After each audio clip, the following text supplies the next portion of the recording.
Is it fuller? You got noise levels on that? Good. Unfortunately, we don't have the audio-visual for the room because the audio-visual department has let us down a little bit. But it's a fairly small enough room to be able to project. So you can hear me at the back? Good.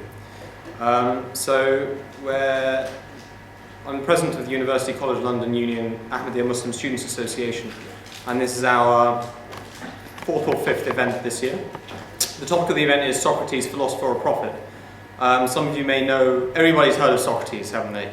But what's a little less known about him are the details in regard of where is he coming from in terms of the source of his beliefs and his position. That he says, I am the wisest man because I know nothing. You find in the records of Plato and Xenophon that he attributes this to a divine calling of some sort, and there's been a lot of debate by writers all over through the millennia as to what exactly is the nature of this divine calling. Is it really from God, or is it an inner voice that speaks from his humanity? So, as the Ahmadiyya Muslim community, we have lots of philosophical beliefs and all kinds of things, and one of them is that God has sent a prophet to each people, and that each people have had a messenger and divine guidance.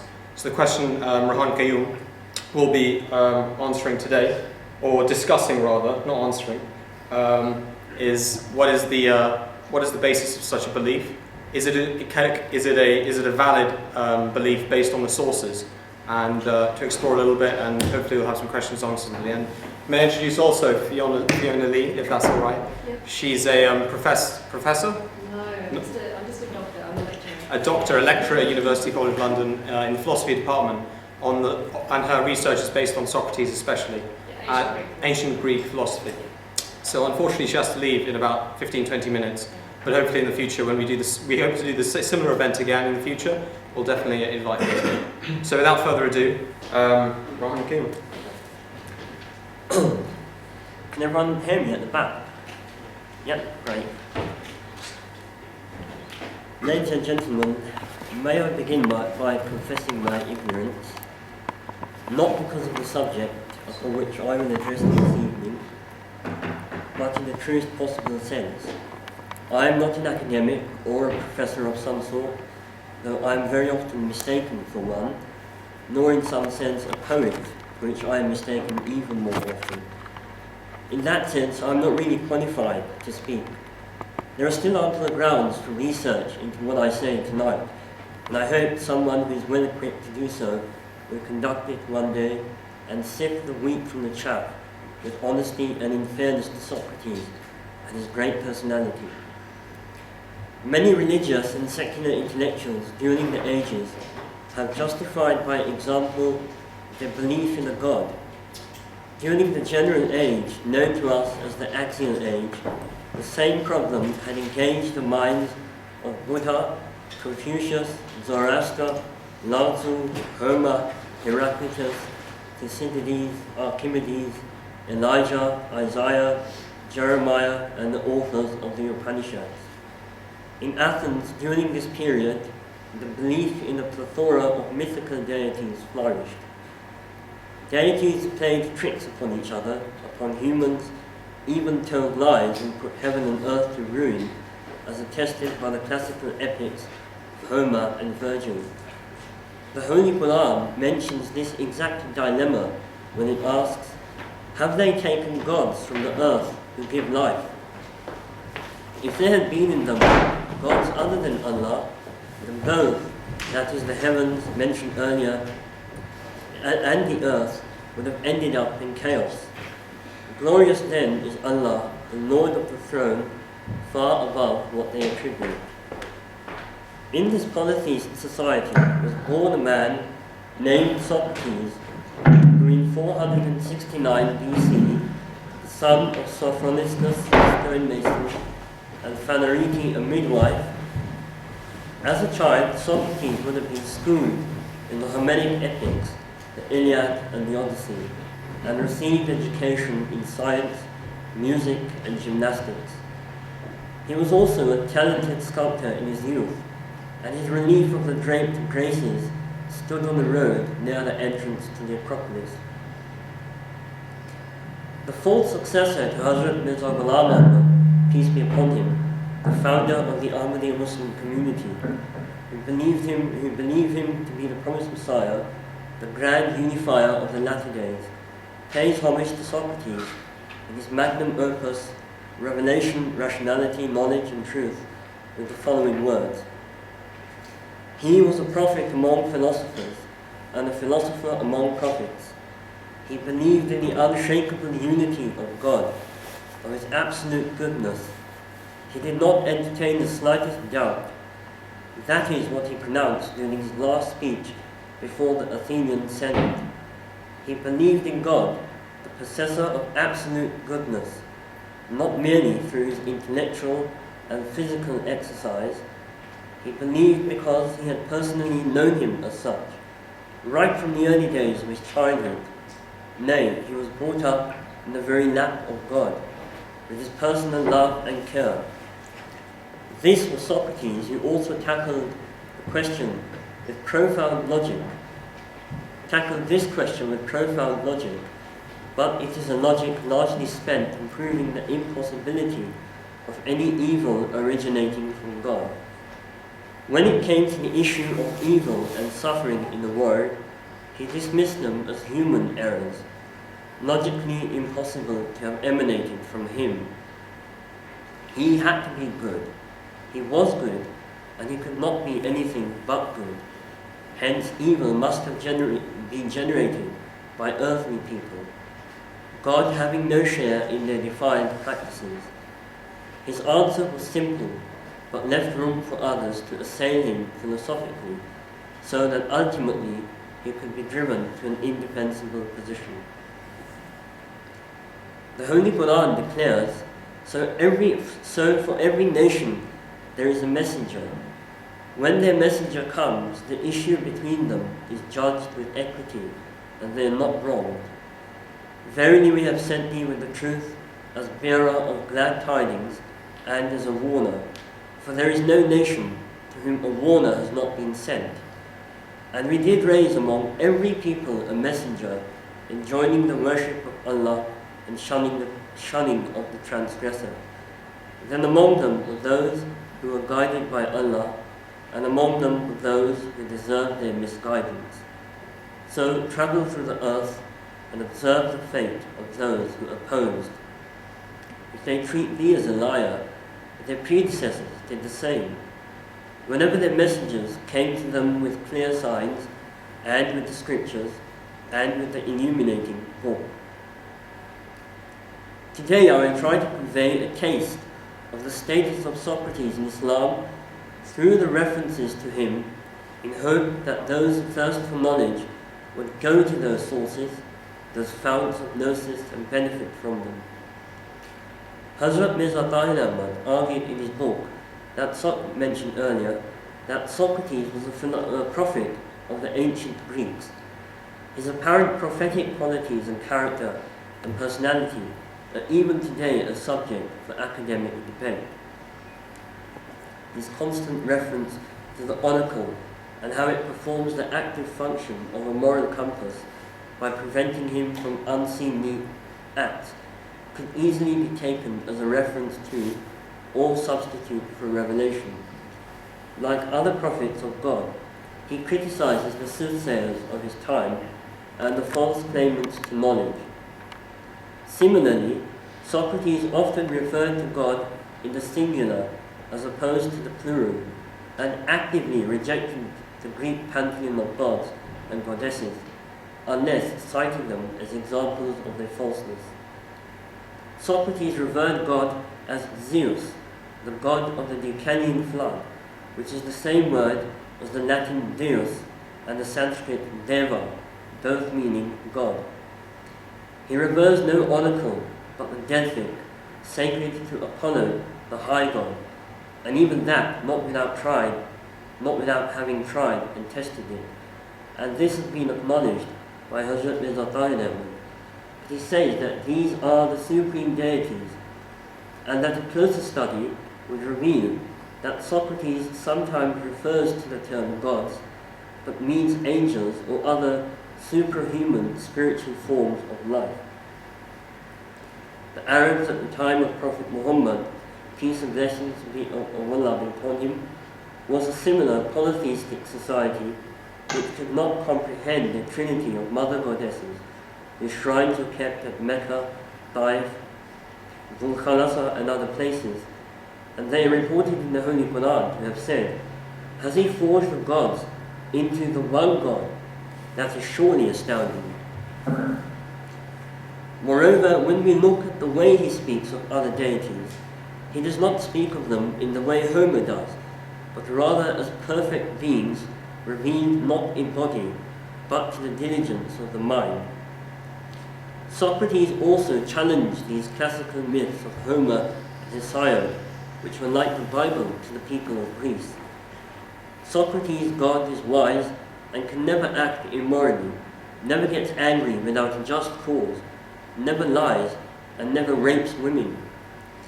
Socrates said that he would always take the advice of his God, who acted as a moral compass, and even his companions would seek its advice and act accordingly. The second caliph of the Ahmadiyya community said, citing a Sufi work published by the Dailatul Ma'arif al-Usmaniyya, "It is usually thought that no prophets came to Greece, so it's futile to go searching for a prophet there. But because the Holy Quran has in principle stated that every nation has been sent a messenger, so we can say that a prophet was also sent to Greece. And when we asked the Greeks about this, they named Socrates. Allah be praised, for my Quran is also verified by its people. History tells us that Socrates used to say that the angels descend upon him and converse with him. The government of the time, who were idolatrous, set a date to kill him, and when a companion of his pleaded with him to escape and emigrate, he replied that I have been informed by the angels as to how my death will occur. How can I escape from this death?" Socrates' daemon is very obviously an angel as understood in Islam, acting as an intermediary between God and his messengers, conveying the divine message. This word only adopted its negative connotations from at least the 5th century AD with the arrival of Christianity. Neither Plato nor Xenophon refer to Socrates' divine revelation as a daemon in the modern sense. Homer says in the Iliad that these beings were believed to dwell on Mount Olympus with the gods. In the Symposium, the prophetess Diotima, Socrates' teacher, says that they are beings between the divine and the mortal. Comparable to the Roman concept of the genius loci, the spirit of the place, which has come down to us in modern times, is psychogeography. Hazrat Mirza Tahir Ahmad writes, "There must have been prophets before him and after him, but of them we can only infer from some oblique references by Socrates himself. For instance, he is known to have said that he is not the only one from God who has been the recipient of revelation. There have been great men before who did the same to serve the cause of goodness." Again, he warns Athenians not to put him to death, otherwise they would never see the like of him again, except if God so desires to teach the right path to the Athenians by sending someone else. Socrates' style of teaching is known as the Socratic Method, where he would first subject a person to vigorous grilling and then draw out a conclusion. The Chinese sage Confucius also conversed in a similar manner. Cicero writes in Tusculan Disputations that Socrates was the first to pull philosophy down from the heavens and set her in the cities of men, and also into their homes, and compel her to ask questions about life and morality and things good and evil. When a large delegation visited Abu Talib, in whose home the Holy Prophet Muhammad, peace and blessings of Allah be upon him, stayed, and threatened to fight with him if he did not stop his nephew from preaching against their idols, offering in return any amount of wealth he wished for, large luxurious homes and beautiful women, his uncle approached him, saying that enough is enough. Don't put my life and your life at risk, and don't burden me with what I can't bear." Do you know what his reply was? His reply was, "Uncle, should they place the sun in my right hand and the moon in my left hand in return for abandoning my cause, I wouldn't do anything of the sort till Allah brings about this message to triumph, or till I perish." At this point, the Prophet's eyes burst with tears, and he turned to walk away when his uncle called him back and reassured him, saying, "My nephew, you go and say whatever you like. I never withdraw my protection from you, and I never let you down." An identical event occurred with Socrates during his last days. In the concluding address to the annual Ahmadi Muslim Convention in 1997, the fourth Khalifa, Hazrat Mirza Tahir Ahmad, draws a comparison between a statement by the founder of the community, Hazrat Mirza Ghulam Ahmad, peace be upon him, who said, "It's the condition for the righteous to live their lives in poverty and meekness. This is a branch of righteousness." The Caliph said, "When I read this excerpt, I thought of Socrates, who gave the same message which was not understood by the people of his time, except by some. And most philosophers who present the philosophy of Socrates before you still do not understand this point to this day." Socrates wandered the streets and said, "You will only come to know when you first become ignorant. The journey towards knowledge is impossible without first being ignorant." The people of the world will laugh at him and mock him, saying, "What a foolish man he is. He calls us towards ignorance." Socrates would say, "You are ignorant," without even knowing about it. He would give examples of common trades and crafts of the day. He would address the artisans. He used to ask them concerning the arts and crafts that were their livelihood, whether they even knew about their craft or not. The common craftsman would be astonished, thinking that we make such good things, and he calls himself a philosopher and asks us if whether we know what we make or not. How could we have made it without knowledge? What he meant was to point out that the God who has created you must have a purpose in doing so. If a good artisan, whatever he makes, is ignorant of its purpose, he cannot benefit from making it. Even a person who fashions a ladder has the ability to do it for a purpose. So when he said ignorance, he was talking of ignorance of one's own craft. For just as one has been created oneself, so whatever one creates ought to be for a purpose, and one ought to mold things to fit those purposes. If one is ignorant of the purpose, then one is foolish and cannot create anything of any value. Allah has created you and granted you consciousness. It's impossible for him, having done so for no reason.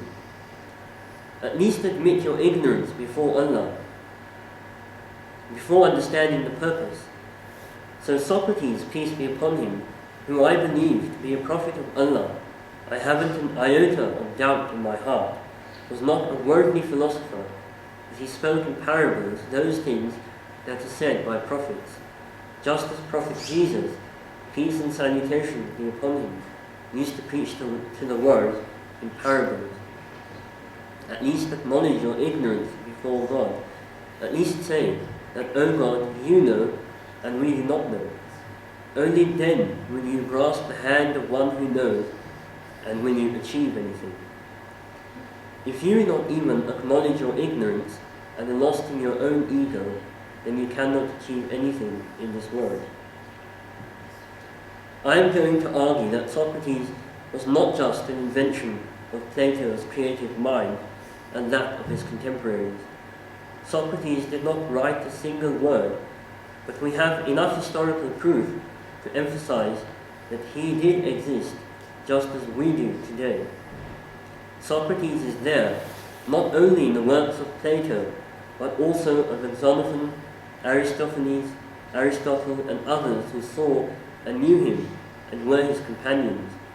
He exists by virtue of his words and his works, and yet he is still not altogether there. Socrates is an elusive character, and it could be argued that he, like another great thinker and prophet of his time, the Buddha, was opposed to the cult of personality. We know close to nothing about the Buddha as a person.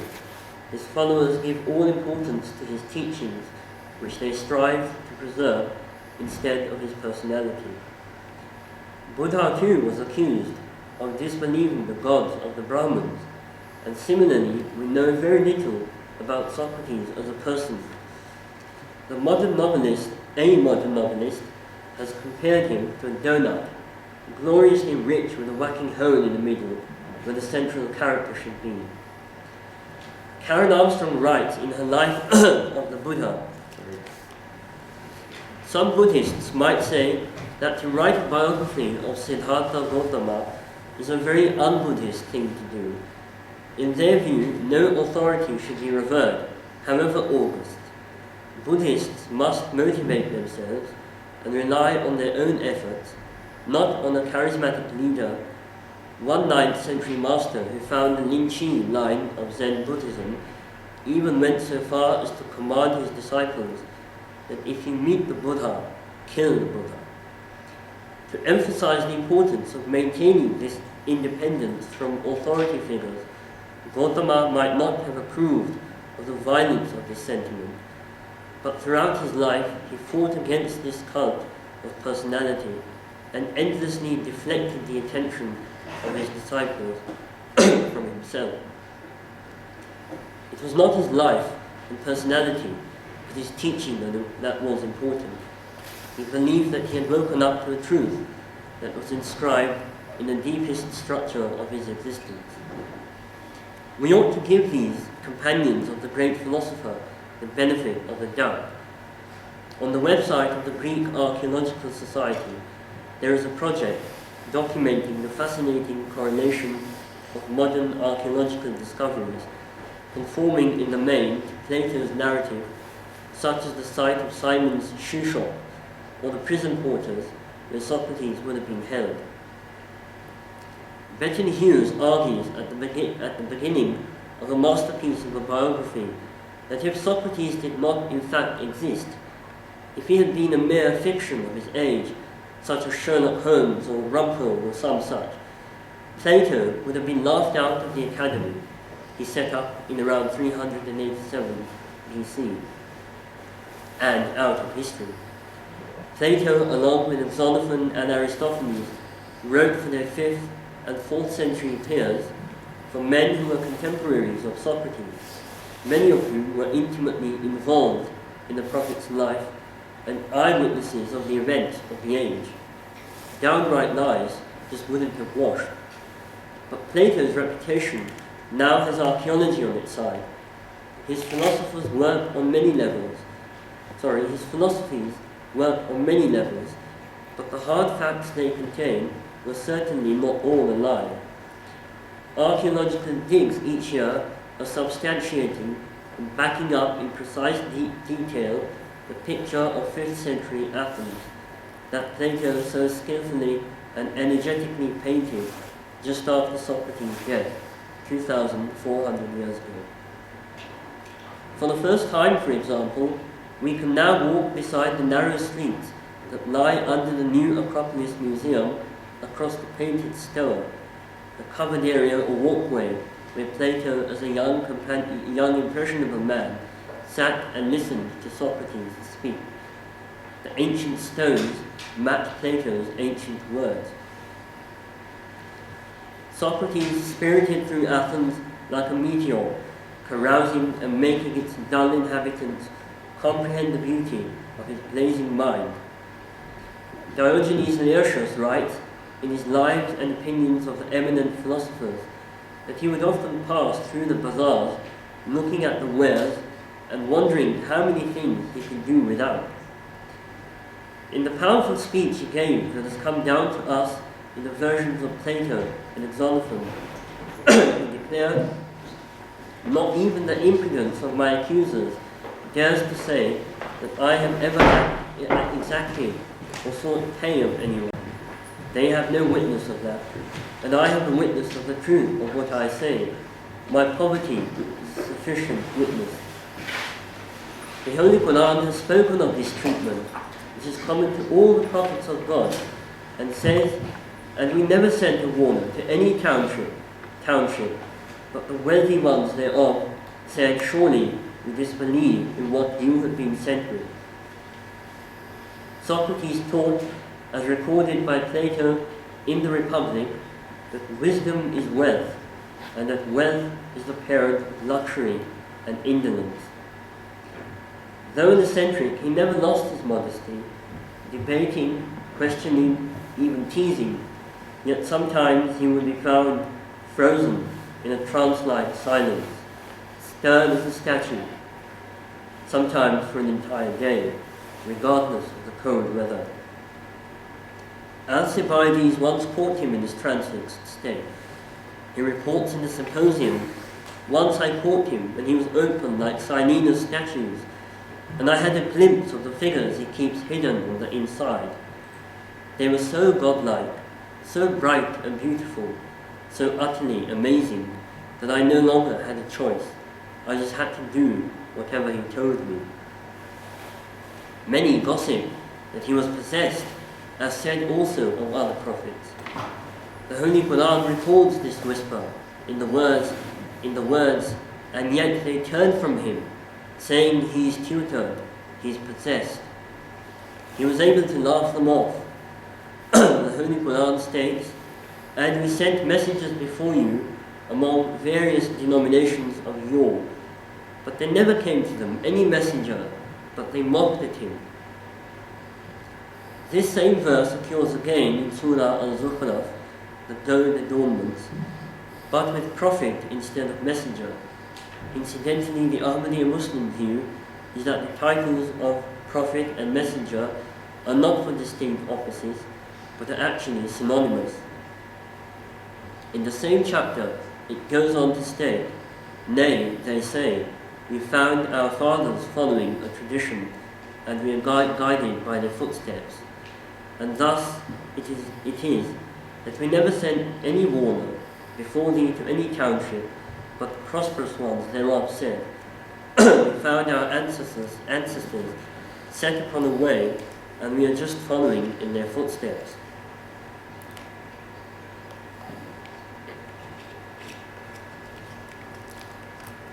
The Holy Quran condemns poets who claim to be transcendental philosophers, and instead of leading a word of connection, lead one of degeneracy,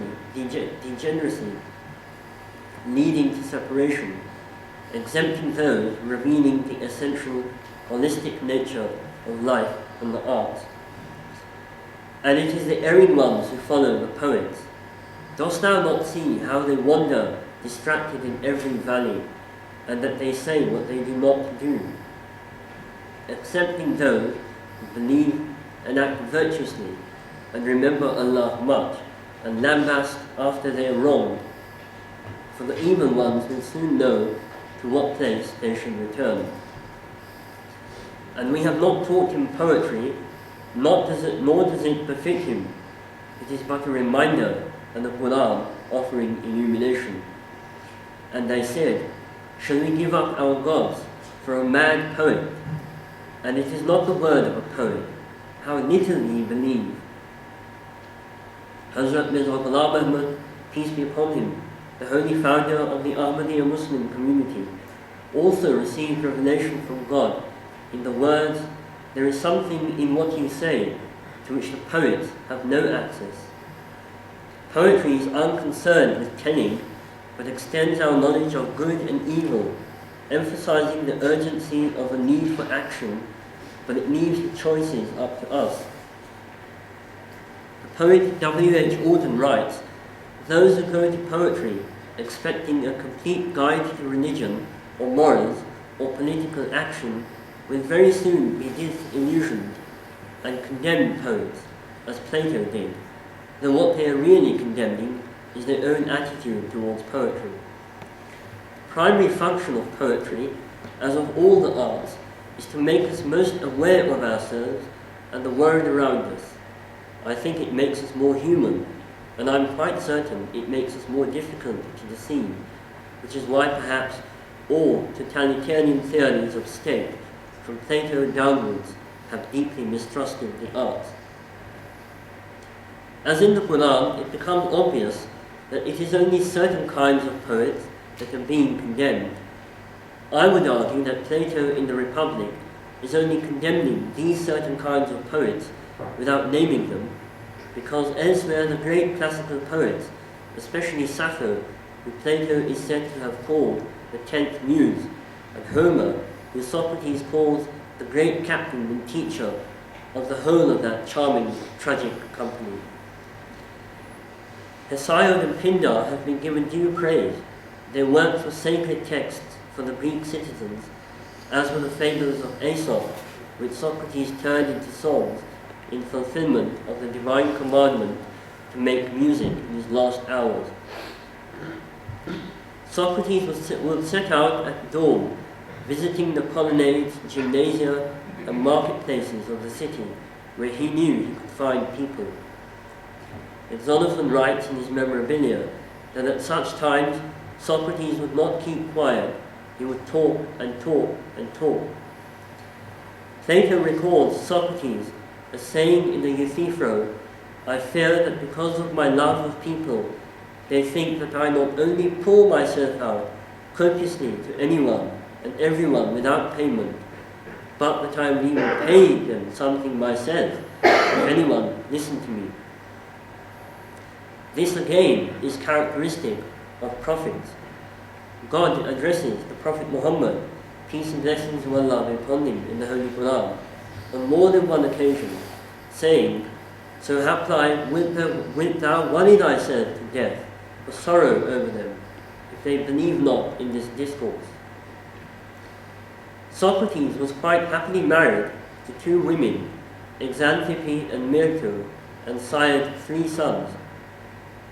Athens was also hit by a devastating plague during the 2nd year of the Peloponnesian War. Diogenes Laertius says that Socrates was the only man to escape alive.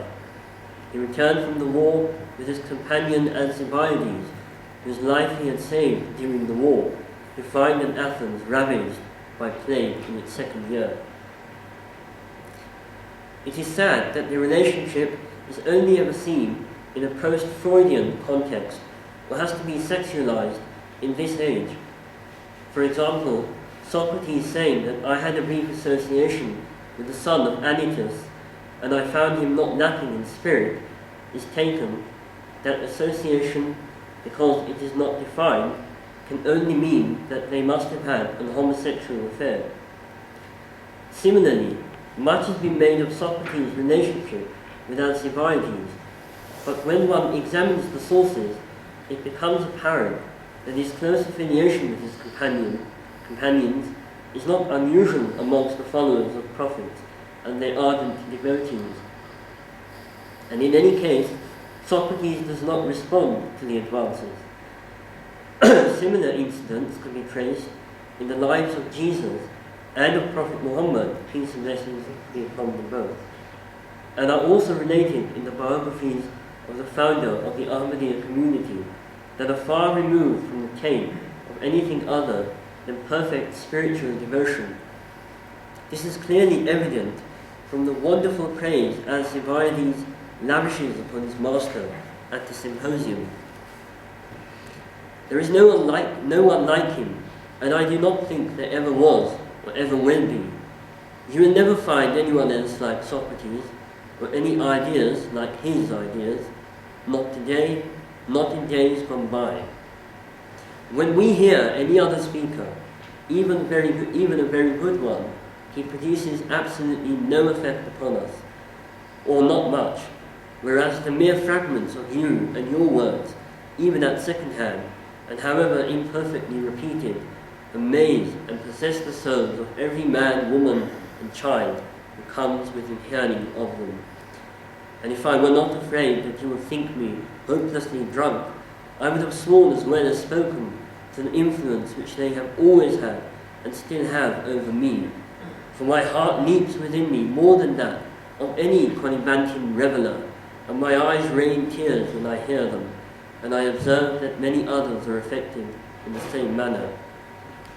I have heard Pericles and other great orators, and I thought that they spoke well.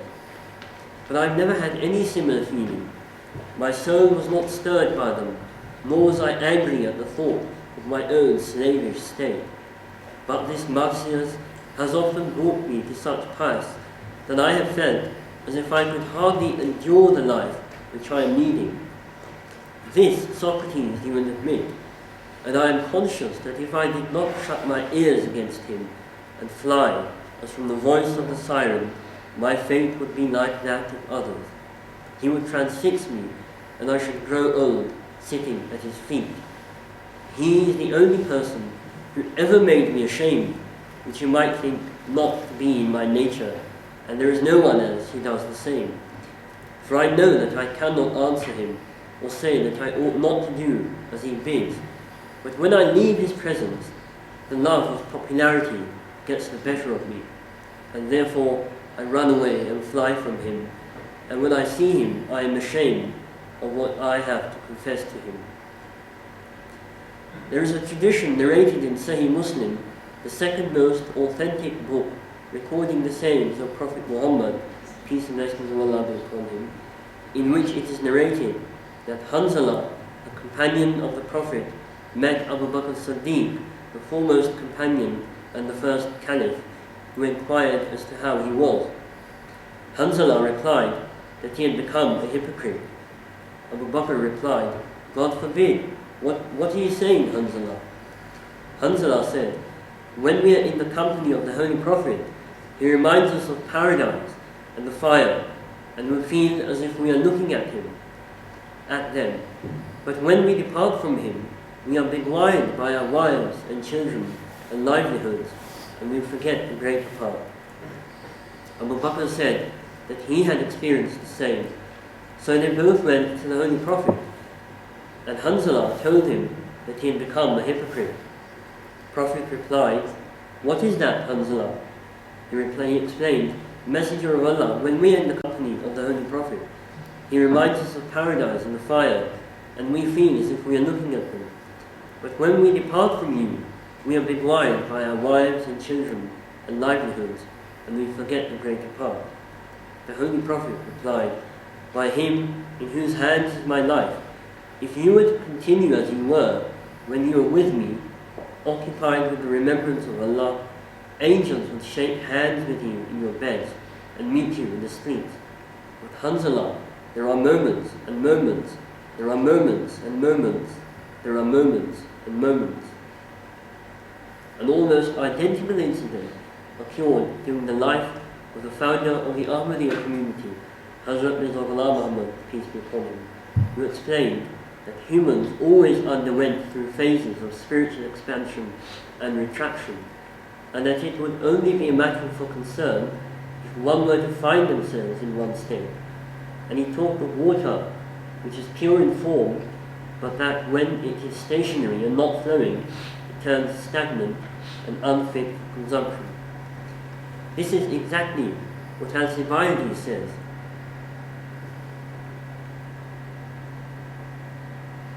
I've just quoted this above.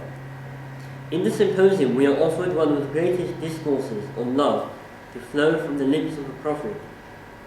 My words, for what they are worth, can't think to do justice to this wonderful treatise. In one place, Socrates says, love is the one thing in the world I understand. I cannot remember a time in my life when I was not in love with someone. Water is the fundamental and indispensable part of the miraculous system of relationships on which life on earth depends. Water metaphors all those relationships of creativity. Though the age be against it, the poets, artists and musicians have throughout time healed and connected the sickness of spirit to the word of nature. That is the raison d'etre. The Arab polymath Al-Kindi wrote long essays on Socrates with titles On the Virtue of Socrates, Socrates' Pronouncements, of Socrates' Death. He wrote that without Socrates, there would be no beauty in the world. There is a good book by Eli Allen called Socrates Arabus about Socrates and his status among the Arabs. The Holy Quran compares water to revelation.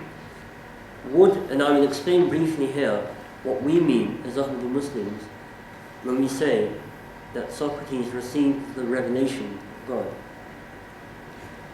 Socrates' God is a very personal God, and whenever he speaks of him in a personal relation, he refers to him in the singular.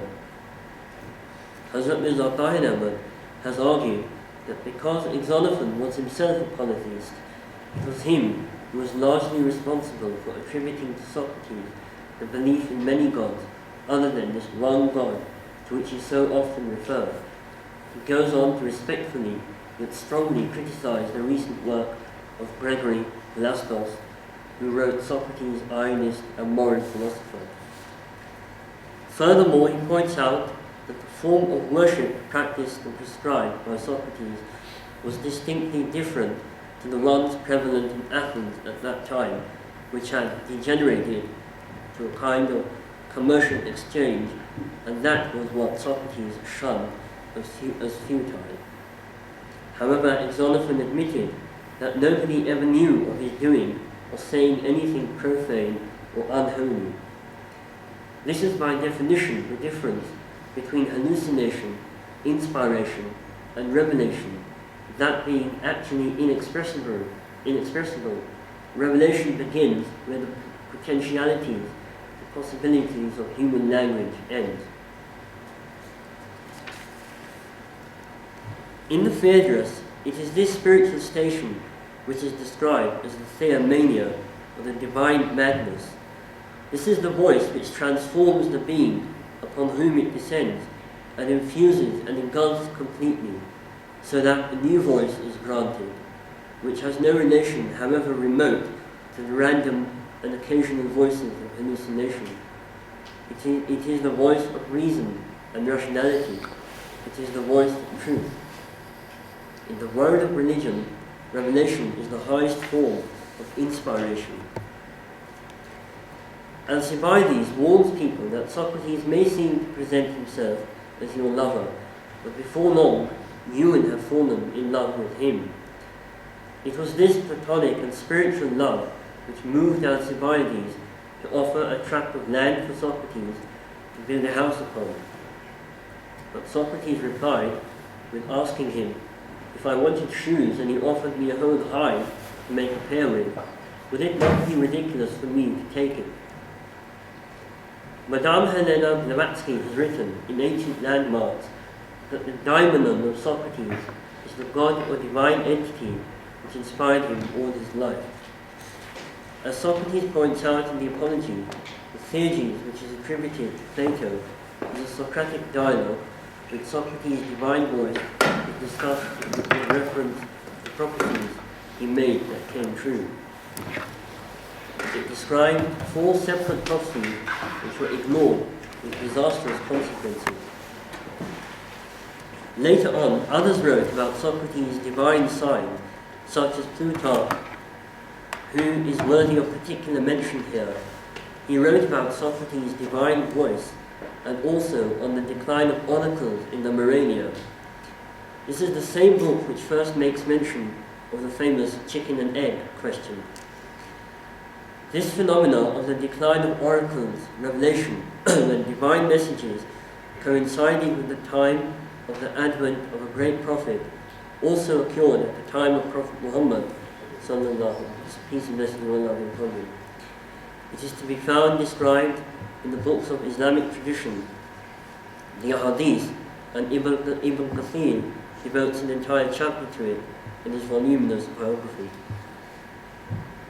The second caliph of the Ahmadiyya Muslim community gave a lengthy discourse in July 1961 describing the philosophy of migration carried out by the prophets of God, which also seems to be part of the divine cycle of the destiny of prophets. The story is taken from Plato's Crito, which describes the conversation which took place in the prison cell between Socrates and his disciple Crito some days before his death. In a question and answer session held in Germany in 1999, Hazrat Mirza Tahir Ahmad, the fourth Caliph of the Ahmadi Muslim community, was asked why Socrates' drinking of the poison could not be considered a suicide. He replied, Socrates had clearly said that he does not condone suicide, but when the law prescribes it as a method of punishment, then one cannot escape it. This is taken from Plato's Phaedo. This is the reason why, in spite of his views, he drank the bowl of poison. In the end, Socrates was put to trial through the work of three principal accusers: Meletus, a rather dim-witted poet, and a religious fanatic with an ill-grown beard. It is thought that he bore a grudge against Socrates due to his association with the 30 tyrants and his low opinion of the contemporary poets. Anytus, the second accuser, was the power behind the prosecution. He was concerned that Socrates continued to criticize the recently gained Athenian democracy and warns him in Meno, Socrates, I think you are too ready to speak evil of men, and if you would take my advice, I would recommend you to be careful. The third accuser was Lycon, an orator. All three were agitated that Socrates was fast gaining the support of young men, accused him of corrupting the youth, and for blaspheming against the Greek deities. The accounts of Socrates' trial come down to us through Plato's four books, the Euthyphro, the Apology, Crito, and Phaedo, and also through Xenophon's Apology of Socrates to the jury.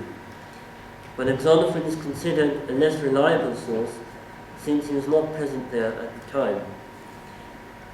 Xenophon concludes by giving us three reasons why Socrates chose to die rather than migrate. The first is that he believed that such a flight would indicate a fear of death, which he said did not become any true philosopher. Secondly, he did not expect to escape the same treatment he received in Athens in any other place that he might migrate to. And thirdly, because of his duty to the state as an obedient citizen, which has been discussed earlier. He was offered release on the condition that he stops preaching his version of the truth. His reply is recorded by Plato to have been, Men of Athens, I honor and love you, but I shall obey God rather than you, and while I have life and strength, I shall never cease from practicing and teaching philosophy and indicating the truth for everyone I meet. This is the nirvana reached by God's prophets and their true followers. Death to them is merely a gateway to their beloved's threshold, and life a mission towards it. Similarly, when Socrates was condemned to drink the bowl of hemlock poison, he spoke most forcefully for the good life for 3 hours in front of 500 Athenians of the complex nature of the soul, its importance over that of the body, and of the afterlife in his last recorded conversations that have come down to us. Socrates talked in great detail, right up until his last breath, about the afterlife and the immortality of the soul. This is the one subject with reference to which he has been discussed by the founder of the Ahmadi Muslim community in his writings and discourses through the writings of Plato and Aristotle, but due to lack of time, I have been unable to discuss this in detail this evening. In the end, I would like to close with the words of Plato spoken to Socrates shortly after the death of Socrates in Phaedo, a dialogue in answer to his question about the last moments of Socrates' life. He closes with the words, such, Socrates, was the end of our comrade, who was, we may fairly say, of all those whom we knew in our lifetime, the bravest and also the wisest and most upright of men. Thank you.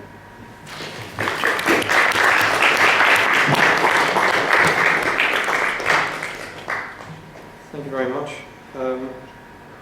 Thank you very much. Can you hear me? For that very scholarly and evidently very thoroughly researched talk. The plan now is to go to a Q&A for approximately half an hour, or however long the questions last, and then a brief recitation of the last 10 minutes of Plato's Apology, just to bring Plato to life in a more dramatic sense.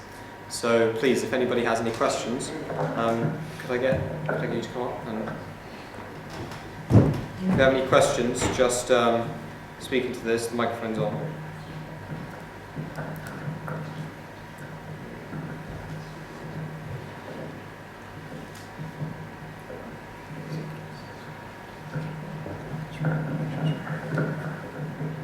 So does anybody?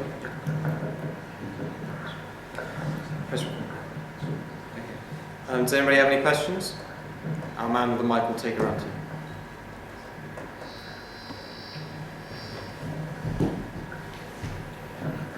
Hi, I'm Jabril. I only started reading about Socrates recently, but how can we be sure, for example, that the demons that he had weren't like jinn or something else rather than angels? Thank you. This question has been discussed in great detail, far more than I've only been able to touch upon it in my talk. But the book that I referred to, Revelation, Rationality, Knowledge and Truth, by the fourth caliph of the Ahmadi Muslim community, in that book he goes into great detail, making a distinction between hallucination and revelation. He makes a comparison and goes into a great amount of depth in that book as to what the difference between the two is, and how the voice heard by Socrates is more akin to revelation rather than hallucination or demons that exist. Could you go through just one or two of the particular criteria of that? Revelation, for example, if we look at the revealed books, the books that have come down to us that are known to be revealed, such as the Holy Quran, which claims that it's revealed from A to Z, the entire book, there is a consistency, and any person who is a prophet, according to in the Islamic understanding, receives an abundance of that revelation. Whereas if we look at the voices heard by people who hallucinate, those voices are not consistent, they're disjointed, and they never carry a coherent message. They never carry a code of life, which a prophet or revelation, that is a holy book, might offer. So that's the primarily the difference between revelation and hallucination. Sorry.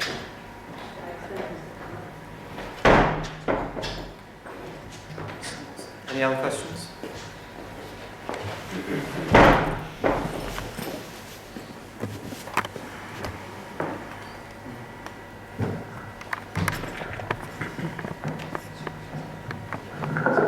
Do you have any specific examples of his moral character which would link him to being a prophet? There are numerous examples of his moral character. For example, I think I quoted Xenophon as well in my talk. He says in one place that nobody ever knew Socrates to have done anything wrong. He's never known to have cheated anyway, or cheated his way in society. He lived. If we look at the entire character of Socrates that we can find in the works of his contemporaries, I believe that it matches the character of prophets as found in Islam, the Holy Quran. Is there any particular example? I know I've come across one with respect to the 30 tyrants, which possibly you could elaborate on how he was nearly put to death, were it not for the timely removal of the 30 tyrants. I am aware of that incident, but I'm afraid I don't have that much knowledge on the background to the war. Okay, the Peloponnesian War. Okay, there's one there.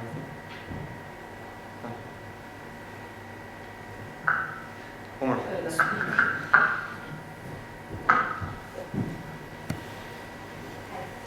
I'm Maria. Obviously, there are numerous prophets talked about in the Quran, but they are all within the Abrahamic tradition. The people that you talked about, Buddha and Socrates, and obviously all the great thinkers contemporary and prior to Muhammad. Why weren't they included in the Quran, do you think? Just an idea. Is it just to be in keeping with the tradition that Quran claims, or how are Muslims to understand why these other great thinkers weren't included in the religious text? First of all, I would beg to differ with your presumption that all of those prophets mentioned in the Quran are the same prophets that appear in the Bible. There's a few that... Oh, but yeah, obviously there are They're not all different biblical. traditions. And also, the Holy Quran, if it were to go in a lot of detail about the events, names and lives of every single prophet, there's been thousands of them. So what the Holy Quran does, it mentions in principle, in a number of verses which I quoted, and it says that we send messages to every nation and every community on earth. So with that statement, with the Quran having said that, we shouldn't just confine prophethood to one part of the earth. That obviously means that if the Quran, which is believed to be universal and a book for all mankind in all countries of the world, then it's an obvious thing that there must have been prophets elsewhere as well. And when we look at those cultures, those traditions, the books of their historical books, we can find pretty clear proofs that prophets were sent in all those parts of the world, and not just within the Middle Eastern Abrahamic tradition.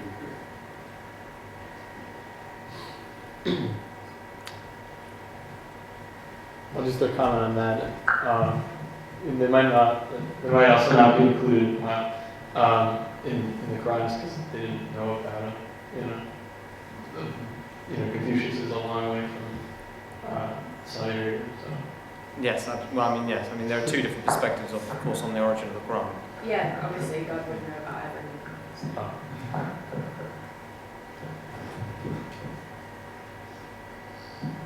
Sorry, just one more thing. The thing you said about consistency with Socrates. Obviously, I haven't studied it as in depth as I would like, but I noticed in Carnidus, for example, he's talking about the beauty of Carnidus, and he's a young man and he should be temperate. But then in Republic, he was kind of arguing against homosexual relationships between a man and an adolescent on the basis that it was a bit illiberal. I think what he was saying, it was a bit too immoral or intemperate. And I think I'm not sure if it was Phaedo or not, but it was the last one where he's in prison. He's arguing that he wants to write poetry, whereas before he never had anything. So how do you discern the fact that maybe he didn't understand some things, and you kind of separate that from inconsistency? When he speaks of, when he mentioned that he wants to write poetry, and he hasn't done so before, even that, if you look at that incident, he says that he's been, the voice of God is telling him to write poetry, make music.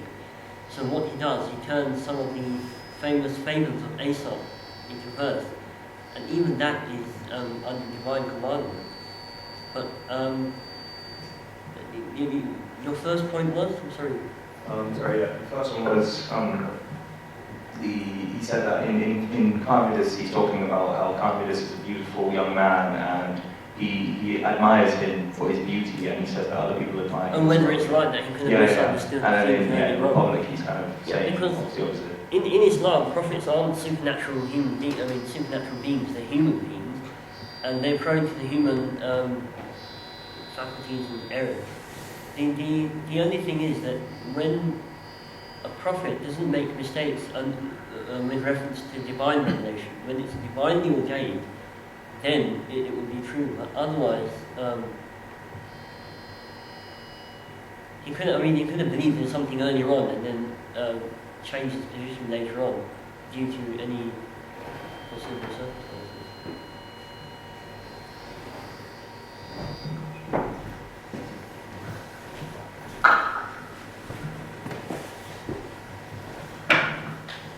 Sorry, I have to leave quite shortly, but I wanted to ask one question before that.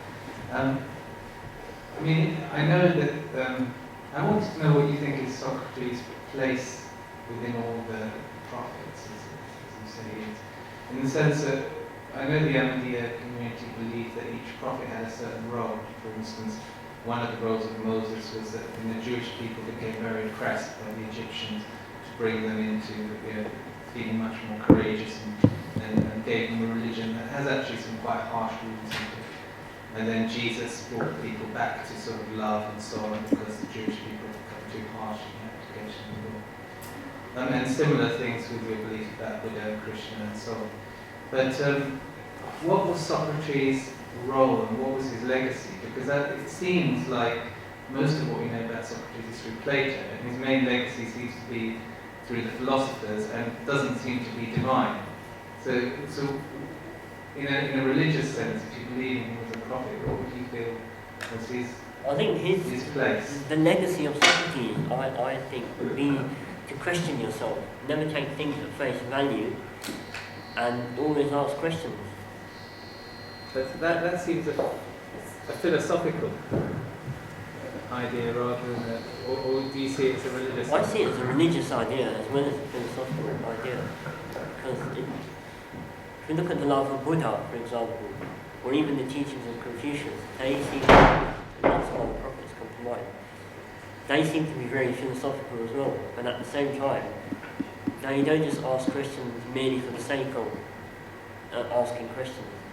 They ask questions so that we can know ourselves better and become better human beings, and obviously build a living relationship with the Creator, rather than just a farcical relationship. Thank you.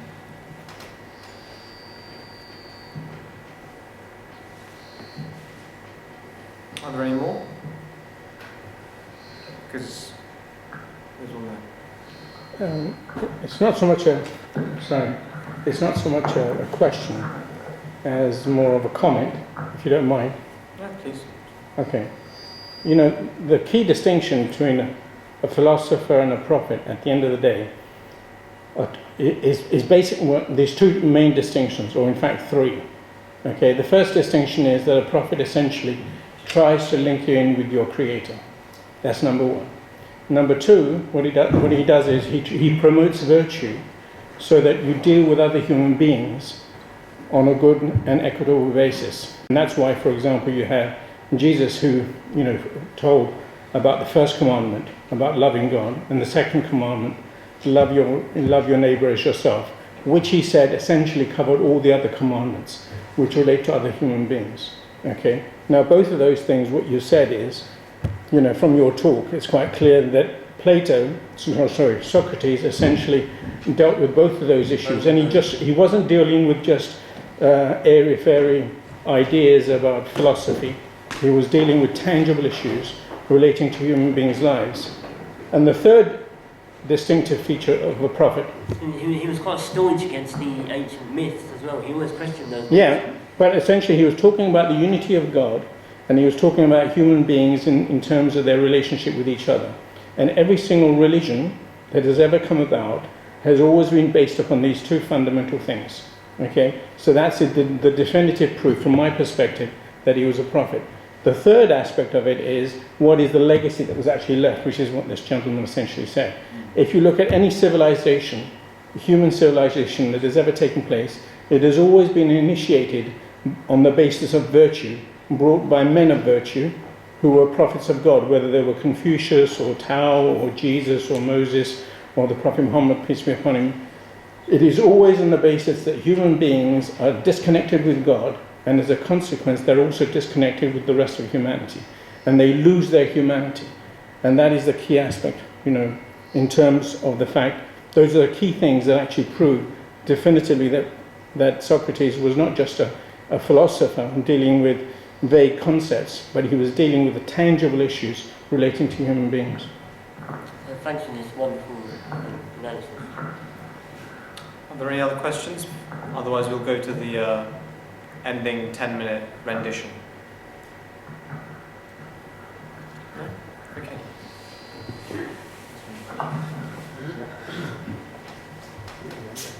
I won't be giving the rendition. We have our very own speaker here, who's actually the president of the AMSA and Imperial.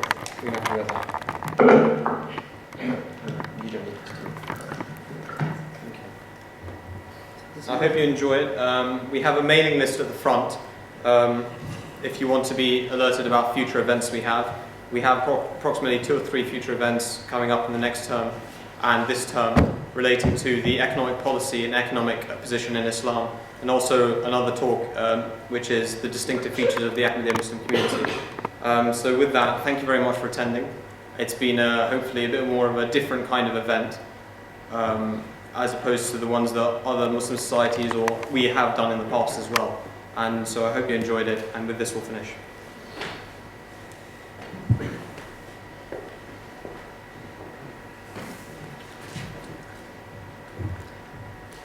The jury condemned Socrates to death. Not much time will be gained, O Athenians, in return for the evil name which you will get from the detractors of the city, who will say that you killed Socrates, a wise man. They will say I am wise when I am not wise, when they want to reproach you. If you had waited a little while, your desire would have been fulfilled in the course of nature. For I am far advanced in years, as you may perceive, and not far from death. I am speaking now only to those of you who have condemned me to death, and I have another thing to say to them. You think that I was convicted through deficiency of words. I mean that if I had thought fit to leave nothing undone, nothing unsaid, I might have gained an acquittal. Not so. The deficiency which led to my conviction was not of words, certainly not. But I had not the boldness or impudence or inclination to address you as you would have liked me to address you, weeping and wailing and lamenting, and saying and doing many things which you are accustomed to hear from others, and which, as I say, are unworthy of me. But I thought I ought not to do anything common or mean in the hour of danger, nor do I now repent of the manner of my defence, and I'd rather die having spoken after my manner, than speak in your manner and live. For neither in war nor yet at law ought any man to use every way of escaping death. For often in battle there is no doubt that if a man will throw away his arms and fall on his knees before his pursuers, he may escape death. And in other dangers there are other ways of escaping death, if a man is willing to say and do anything. The difficulty, my friends, is not in avoiding death, but in avoiding unrighteousness, for that runs faster than death. I am old and move slowly, and the slower runner has overtaken me, and my accusers are keen and quick, but the faster runner, which is unrighteousness, has overtaken them. And now I depart, hence condemned by you to suffer the penalty of death. And they too go their ways, condemned by the truth to suffer the penalty of villainy and wrong. And I must abide by my award, let them abide by theirs. I suppose that these things are regarded as fated, and I think they are well. And now, O men who have condemned me, I would fain prophesy to you, for I am about to die, and that is the hour in which men are gifted with prophetic power. And I prophesy to you who are my murderers, that immediately after my death, punishment far heavier than you have inflicted on me will surely await you. Me you have killed because you wanted to escape the accuser, and not to give an account of your lives. But that will not be as you suppose, far otherwise. For I say that there will be more accusers of you than there are of me now. Accusers whom hitherto I have restrained, and as they are younger, they will be more severe with you, and you will be more offended at them. For if you think that by killing men you can avoid the accuser censoring your lives, you are mistaken. That is not a way of escape which is either possible or honourable. The easiest and noblest way is not to be crushing others, but to be improving yourselves. This is the prophecy which I uttered before my departure to the judges who have condemned me. Friends, who have acquitted me, I would also like to talk to you about this thing which has happened while the magistrates are busy and before I go to the place at which I must die. Stay then a while, for we may as well talk with one another while there is time. You are my friends, and I should like to show you the meaning of this event which has happened to me. O my judges, for I may truly call you judges. I should like to tell you of a wonderful circumstance. Hitherto, the familiar oracle within me has constantly been in the habit of opposing me, even about trifles, if I was going to make a slip or error about anything. And now, as you see, there has come upon me that which may be thought, and is generally believed to be, the last and worst evil. But The oracle made no sign of opposition, either as I was leaving my house and going out in the morning, or when I was going up into this court, or while I was speaking at anything which I was going to say, and yet I have often been stopped in the middle of a speech. But now in nothing I either said or did touching this matter has the oracle opposed me. What do I take to be the explanation of this matter? I will tell you. I regard this as a proof that what has happened to me is a good, and that those of us who think that death is an evil are in error. This is a great proof to me of what I am saying, for the customary sign would surely have opposed me had I been going to evil and not to good. Let us reflect in another way, and we shall see that there is great reason to hope that death is a good, for one of two things. Either death is a state of nothingness and utter unconsciousness, or as men say, there is a change and migration of the soul from one world to another. Now, if you assume that there is no consciousness, but a sleep like the sleep of him who is undisturbed even by the sight of dreams, death will be an unspeakable gain. For if a person were to select the night in which his sleep was undisturbed even by dreams, and were to compare with this the other days and nights of his life, and then were to tell us how many days and nights he had passed in the course of his life, better and more pleasantly than this way, one, I think that any man, I will not say a private man, but even a great king, will not find many such days and nights when compared to the others. Now, if death is like this, then I say that to die is to gain, for then eternity is only a single night.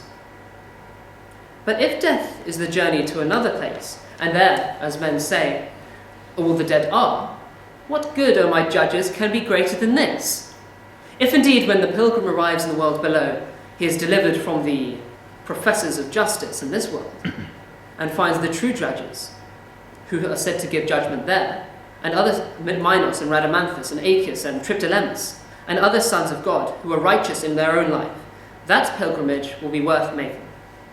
What would not a man give if he might converse with Orpheus and Messias and Hesiod and Homer? Nay, if this be true, let me die again and again. I too shall have a wonderful interest in a place where I can converse with Palamedes and Ajax the son of Telamon, and other heroes of old who have suffered death through an unjust judgment. And there will be no small pleasure, I think, in comparing my own suffering with theirs.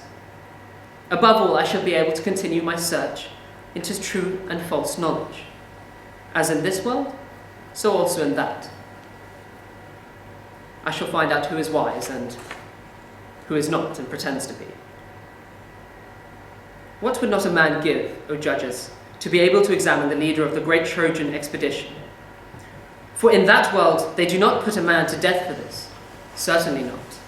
For besides being happier in that world than in this, they will be immortal, if what is said is true.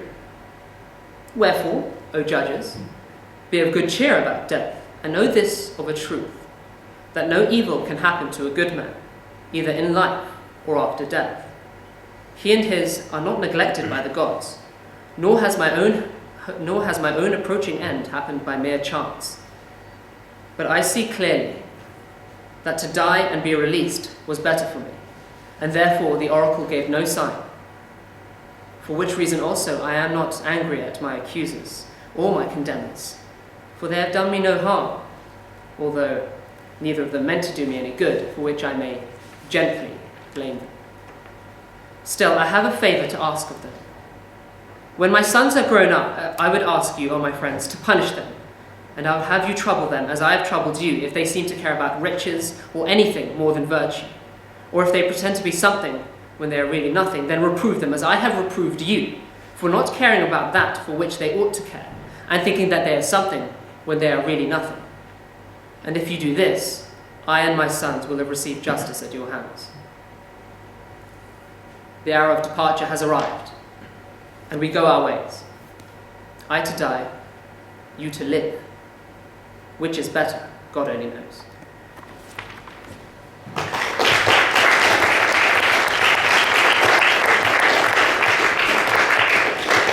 I will not joke when I say this, but I actually emailed the agency of Kenneth Branagh to come and give that, but unfortunately he was busy. I was going to print out his agency letter, but I forgot. I'd like to thank, first of all, Rehan Qayoom for that very scholarly and well-researched talk, and also Umar for that excellent and very natural reading. Please, if you come down, you can grabbed many Islamic texts on the Ahmadiyya Muslim community, and also a book on Plato, which has Crito, Apology, Xenophon, and Phaedo. Not Xenophon, Phaedo, and Crito. As well as a range of other literature to find out more about the AMSA. Our next event will be on the 6th of March.